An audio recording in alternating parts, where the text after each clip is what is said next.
ليه لو ما بدأتش استراتيجي مش هتعرف تكمل؟ الكلام دوت مكمل معانا لأصحاب البراندات والمشاريع الصغيرة والناشئة.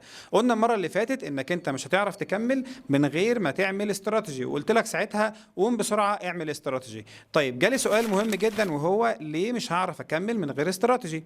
خليني أضرب لك مثال بسيط جدا وهتفهمه معايا بسهولة. انت في بداية مشروعك في الاول بيكون عندك مجموعة كبيرة من الافكار ومجموعة كبيرة جدا من الورق اللي هتلاقيه موجود على المكتب ومعلقه على الحيطة. كل الكلام ده هو فيه الاستراتيجي، ولكن انت عامله بشكل عشوائي الى حد ما. فبدات ان انت تاخد الخطوه وتطبق التاسكات اللي موجوده عندك ديت، وقدرت ان انت تبدا مشروع جديد. يعني مثلا لو انت في دماغك دلوقتي انك انت تعمل اكاديميه خاصه بالقران الكريم او تحفيظ القران الكريم اونلاين، فانت الفكره المبدئيه اللي جت في دماغك ان انا هعمل قناه تليجرام وهبدا ادعو الناس اللي انا اعرفهم للقناه ديت وهبدا على طول التحفيظ.